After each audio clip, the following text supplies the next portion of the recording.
Hello guys, welcome to exam war. दोस्तों, उम्मीद करता हूँ ये न्यूज आप तक तो पहुंची गई होगी और अगर नहीं पहुंची होगी तो आप पहुंच जाएगी। दोस्तों, ये न्यूज है कैग इंडिया के कंट्रोलर जनरल ऑफ इंडिया ने राफेल डील की ऑडिट को छोड़ दिया है, उसको ड्रॉप कर दिया है। तो आज की क्लास में हम ये जानेंगे कि कैग क्या होता है, राफेल डील क्या है और कैग ने क्यों राफेल डील की ऑडिट को छोड़ा है। तो इन सभी रीजंस को आज हम लोग इस क्लास में डिस्कस करेंगे। तो चलिए दोस्तों, शुरू करते हैं ऐसी क्लास और देखते हैं कि चीज को क्या है। दोस्तों, सबसे पहले हम ये समझ लेते हैं कैग है क्या। कैग क्या है? तो दोस्तों, कैग का फुल फॉर्म होता है कंट्रोलर। क्या दोस्तों होता है? Controller,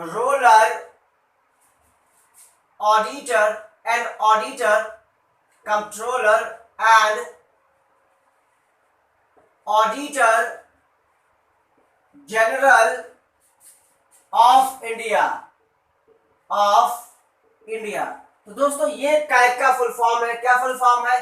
controller and auditor general of India, ये कहते हैं कैग को। अब दोस्तों, इसकी नियुक्ति कौन करता है? दोस्तों, इसकी नियुक्ति करते हैं माननीय राष्ट्रपति जी। राष्ट्रपति जी इसकी नियुक्ति करते हैं कैग की, और इनका कार्यकाल 6 वर्ष। कितने वर्ष? 6 वर्ष या 65 साल की उम्र। 6 वर्ष या 65 साल की उम्र तक जो भी पहले हो वो उतना इनका कार्यकाल रहता है। और अच्छा, ये जो कैग होगा ऐसा इंडिया के कॉन्स्टिट्यूशन में कहा लिखा है? दोस्तों, ये लिखा है संविधान के आर्टिकल 148 से 151 तक। ये अनुच्छेद है जहां पर कैग के बारे में लिखा गया है, और साथ साथ ये लिखा है कि अनुच्छेद 148 के अकॉर्डिंग भारत के माननीय राष्ट्रपति कैग को 6 साल या उसकी 65 साल की उम्र, दोनों में जो भी पहले हो उस टर्म के लिए उसको नियुक्त करेंगे। अब दोस्तों, ये करेंगे क्या? इनके कार्य क्या है? दोस्तों, इनका कार्य है सरकार के जितने भी आय व्यय, जितना भी सरकार की आय हुई है और जितने भी सरकार के व्यय हुए हैं, साथ ही साथ जितनी भी सरकारी कंपनियां हैं। फॉर एग्जांपल, अगर मैं आपको बताऊं ओएनजीसी सरकारी कंपनी है, या नेशनल एयरलाइंस, ये भी क्या है? इंडियन एयरलाइंस, ये भी क्या सरकारी कंपनी है। तो इन जैसी कंपनियों की भी ऑडिट, आय व्यय का लेखा जोखा परीक्षण कौन करता है? करता है CAG, controller general of India. साथ ही साथ दोस्तों, ये राज्य का जो लेखा जोखा होता है, राज्यों का जो लेखा जोखा होता है, उसका भी परीक्षण करता है कैग। तो ये इसका कार्य है। अब दोस्तों, इसका कार्य समझ में आ गया होगा, और इसीलिए जो सरकार का आय व्यय है, सरकार ने जो भी डील की है उनका परीक्षण करता है कैग, और इसीलिए राफेल डील का परीक्षण करने का, मींस इसकी ऑडिट करने का जिम्मा लिया था कैग ने, लेकिन अभी उसको छोड़ दिया। उसको हम बाद में समझेंगे अभी। ठीक दोस्तों, ये कार्य हो गए। अच्छा, इसके बाद में दोस्तों, इनका जो वेतन आता है, वेतन क्या दोस्तों? इनका जो वेतन होगा वो सुप्रीम कोर्ट के एक जज के बराबर होगा, और वो आज की डेट में है 2.5 लाख रुपए पर महीने। कहने का मतलब 2.5 लाख रुपए इनका पर महीने वेतन आएगा, और जो वेतन आएगा दोस्तों वो आता है इंडिया की संचित निधि से। सॉरी, कहां से आता है? वो आता है संचित निधि से आता है, और जिसका वर्णन संविधान के आर्टिकल 266 में किया गया है। तो इसका मतलब ये बात भी आप अच्छी तरीके से समझ गए होंगे। सही दोस्तों, क्लियर? अब ये बात हो गई, इनका वेतन हो गया। इसके बाद में ये अगर इनको त्याग पत्र देना है तो ये त्याग पत्र किसको देंगे? दोस्तों, भारत का जो कैग होगा वो त्याग पत्र, चलो त्याग पत्र किसको देगा? ये त्याग पत्र देगा राष्ट्रपति। किसको? दोस्तों, ये राष्ट्रपति जी को त्याग पत्र देंगे। अच्छा, अब अपनी मर्जी से त्याग पत्र दे रहा है तो ये राष्ट्रपति को देगा। इसको कैग को इनके टर्म से पहले 6 वर्ष या 65 साल की उम्र से पहले भी हटाया जा सकता है। कैसे हटाया जाएगा दोस्तों? इनको हटाने के लिए राज्यसभा और लोकसभा दोनों में जितने सदस्य हैं उन सदस्यों का बहुमत, और साथ ही साथ जब इनके अगेंस्ट में कोई कदाचार या इनएबिलिटी का प्रोसीजर शुरू हो रहा है इनको हटाने के लिए, तो उस दिन पर जितने उपस्थित सदस्य होंगे उनका 2/3 बहुमत हो, तब अगर ऐसा प्रोसीजर पारित हो तब इनको इसके पद से हटाया जा सकता है। ये तो इनके पद से हटाने की बात हो गई दोस्तों, या इस्तीफे की बात हो गई। अब बात ये रिपोर्ट जो बनती है इनकी, वो रिपोर्ट किसको देते हैं? ये जो इनकी रिपोर्ट बनती है दोस्तों, वो रिपोर्ट ये राष्ट्रपति, किसको दोस्तों? ये राष्ट्रपति को सौंपते हैं, और राष्ट्रपति वो रिपोर्ट संसद में रखवाता है। राष्ट्रपति वो रिपोर्ट संसद में रखवाते हैं, और संसद में जो रिपोर्ट जाती है वो जाती है पीएसी, पाक, पब्लिक अकाउंट्स कमेटी, या जिसको हम लोग हिंदी में कहते हैं लोक लेखा समिति। क्या दोस्तों कहते हैं? लोक लेखा समिति के समक्ष ये रिपोर्ट रखवाता है। कौन रखवाते हैं? ये रिपोर्ट माननीय राष्ट्रपति जी लोक लेखा समिति के समक्ष ये रिपोर्ट लिखवाते हैं। अब ये बात समझ लेते हैं कि लोक लेखा समिति क्या है दोस्तों। लोक लेखा समिति जरा समझते हैं। लोक लेखा समिति, अब लोक लेखा समिति को इंग्लिश में कहते हैं पीएसी। क्या कहते हैं दोस्तों?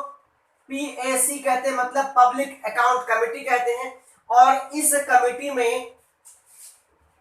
कमेटी में जो टोटल नंबर ऑफ मेंबर्स होते हैं, सदस्य होते हैं, वो होते हैं 15। लोकसभा से कितने दोस्तों होते हैं? 15, और 7 होते हैं राज्यसभा से। किससे दोस्तों? राज्यसभा से। तो 15 और 7 टोटल कितने हो गए? टोटल दोस्तों इसके मेंबर होते हैं 22। टोटल 22 मेंबर होते हैं, जिसमें 15 लोकसभा से होते हैं और 7 राज्यसभा से होते हैं। और दोस्तों इसका चेयरमैन, बड़ी इंटरेस्टिंग सी बात है, इसका जो चेयरमैन होगा वो चेयरमैन अपोजिशन का लीडर होगा। वो कौन होगा दोस्तों? वो होगा leader of opposition. Leader of opposition होगा। कहने का मतलब जो विरोधी पार्टी होगी वो उस पार्टी का लीडर होगा। राज्यसभा में जो विपक्ष में पार्टी होगी उस विपक्ष पार्टी का जो नेता होगा वो इस लोक लेखा समिति का चेयरमैन होगा। और प्रेजेंट टाइम पे जो लोक लेखा समिति का चेयरमैन है वो है माननीय अधिरंजन। माननीय कौन है? अधिरंजन चौधरी। तो इस समय जो लोक लेखा समिति के जो चेयरमैन है वो है माननीय अधिरंजन चौधरी जी, क्योंकि ये लोकसभा में विपक्ष के नेता हैं। तो इतनी बात इसकी रिपोर्ट से संबंधित हो गई। अब ये लोक लेखा समिति जिसके सामने कैग की रिपोर्ट को प्रस्तुत किया जाएगा, इस रिपोर्ट की ये फिर से समीक्षा करेगी। तो कुल मिलाके कैग सरकार के आय व्यय की समीक्षा करती है, और लोक लेखा समिति जो रिपोर्ट कैग तैयार करता है उसकी समीक्षा करती है। अच्छा, इसके अलावा कुछ और बातें हैं कैग से संबंधित। अब ये तो बात हो गई इनकी रिपोर्ट की किसको देंगे। जो कैग है इसको पब्लिक पर्स का अभिभावक भी कहते हैं। कैग को क्या कहते हैं दोस्तों? इसको पब्लिक पर्स का अभिभावक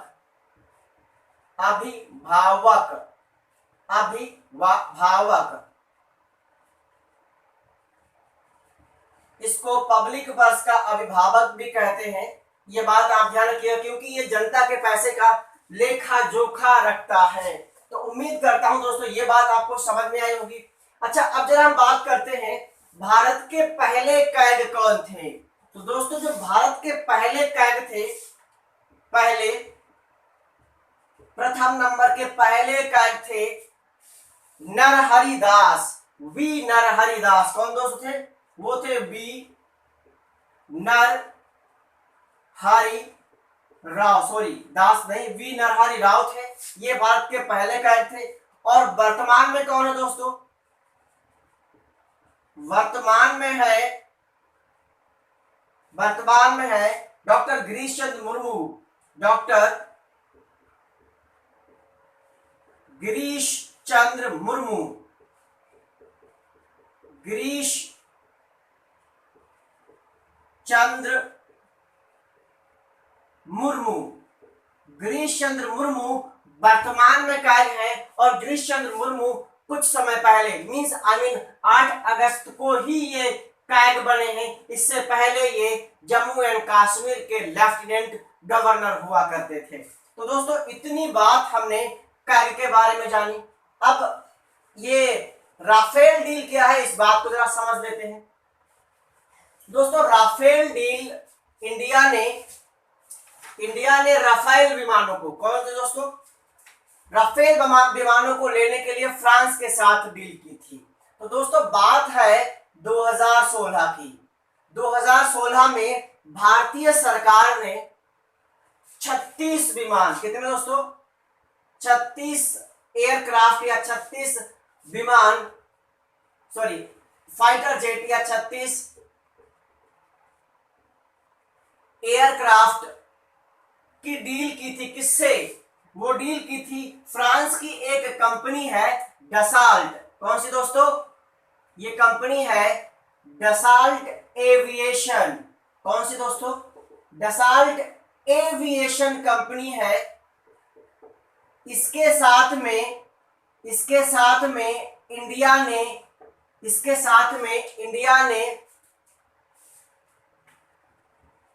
59,000 करोड़ रुपए की 59,000 करोड़ रुपए की डील की थी।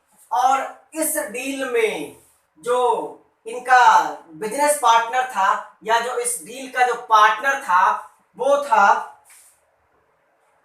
अनिल अंबानी की रिलायंस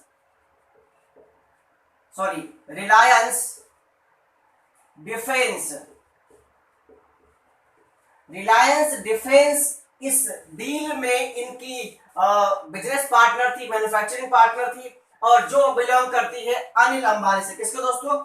जो बिलोंग करती है ये अनिल अंबानी से। तो दोस्तों जो अनिल अंबानी की कंपनी रिलायंस डिफेंस और ये इनका बिजनेस पार्टनर बना। और ये डील हुई थी 2016 में। भारतीय सरकार ने फ्रांस की जो कौन से कहा की दोस्तों? ये कंपनी फ्रांस की है। फ्रांस की कंपनी डसाल्ट एविएशन से ये डील की थी। अब दोस्तों हुआ क्या? हुआ ये कि जब ये कंपनी रिलायंस की है, रिलायंस की डील इस कंपनी के साथ हुई है, तो जो कांग्रेस थी उसने सीबीआई इंक्वायरी की मांग की। क्योंकि ऐसा लोग मानते हैं कि जो रिलायंस कंपनी है या बीजेपी और रिलायंस कंपनी के बीच में बहुत अच्छा तालमेल है। ये आपस में एक दूसरे का फेवर करते हैं। इसीलिए इस डील की सीबीआई डिमांड की मांग की थी कांग्रेस ने पिछले साल 2019 में। अब हुआ क्या दोस्तों? अब ये तो बात हो गई इस डील के बारे में, ये विरोध के बारे में ये हुआ। अब कैग के पास ये जब रिपोर्ट पहुंची, कैग ने जब इसकी ऑडिट ली, तो दोस्तों मैं आपको बताऊं कैग ने 2013 से, कब से दोस्तों? कैग ने 2013 से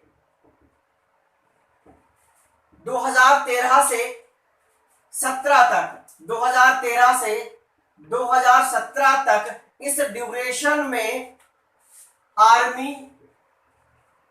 आर्मी, नेवी, एयरफोर्स दोस्तों इन तीनों सेनाओं से जो 32 डील हुई है, जो डील हुई है उन डीलों में से 32 डील को, कितने? 32 डील की ऑडिट करने के लिए इसने ये जिम्मा उठाया था। लेकिन अब वर्तमान में सिर्फ 12 ही रखी है, क्योंकि बाकी 20 के बारे में ये ऑडिट या इनको पर्याप्त डॉक्यूमेंट नहीं मिले। और अब बात करते हैं इस डील को क्यों छोड़ा। क्योंकि इस डील को जब ये इस डील की जब ये समीक्षा करने गए तो समीक्षा करते टाइम पे जब इन्होंने कुछ इसकी इन्वेस्टिगेशन करने की कोशिश की तो क्या हुआ, तब इनको मिनिस्ट्री ऑफ डिफेंस, किसने दोस्तों, मिनिस्ट्री ऑफ डिफेंस ने ये कहा कि जो डसाल्ट एविएशन है उसने किसी का मींस जब तक ये डील पूरी नहीं हो जाती या डील होने के 3 साल के बाद ही डसाल्ट एविएशन किसी भी इंफॉर्मेशन, जो इस डील से संबंधित कोई भी इंफॉर्मेशन होगी वो डसाल्ट एविएशन 3 साल कंप्लीट होने के बाद ही दुनिया को बताएगी। तो इस तरीके से कैग के पास अब कोई इंफॉर्मेशन ही नहीं मिल रही है, ना तो उसको डिफेंस से मिल रही है, ना तो उसको मिनिस्ट्री ऑफ डिफेंस से मिल रही है, ना तो उसको कैग से मिल रही है। तो इस वजह से जब कैग को यह कहा गया कि आपको जो भी इंफॉर्मेशन चाहिए वो 3 साल के बाद मिलेगी, तब कैग के पास कोई दूसरा रास्ता ही नहीं है और इसीलिए कैग ने इस डील को ऑडिट करने से छोड़ दिया। मींस अब इस डील की ऑडिट नहीं होगी। कैग ने अपनी रिपोर्ट सौंप दी है राष्ट्रपति को और रिपोर्ट में इस डील के बारे में कुछ भी बताया नहीं गया है, लेकिन फिर भी एज जो प्रोसीजर है राष्ट्रपति साहब उस रिपोर्ट को पब्लिक अकाउंट कमेटी के सामने संसद में रखवाएंगे और पब्लिक अकाउंट कमेटी जिसके अध्यक्ष है माननीय अधीर रंजन जी, वो उसकी समीक्षा करेंगे और फिर बाद में जो भी होगा वो संसद को बताएंगे। तो दोस्तों ये थी आज की क्लास। उम्मीद करता हूं आपको जानकारी बड़ी इंटरेस्टिंग लगी होगी। क्लास आपको अगर अच्छी लगी है तो इसको लाइक करिए, शेयर करिए और अगर आप हमारे चैनल पर नए आए हैं तो ऐसी लेटेस्ट अपडेट पाने के लिए हमारे चैनल को सब्सक्राइब करके बेल आइकन बटन को दबाना ना भूलिएगा ताकि आपको लेटेस्ट अपडेट मिलता रहे। थैंक यू, जय हिंद।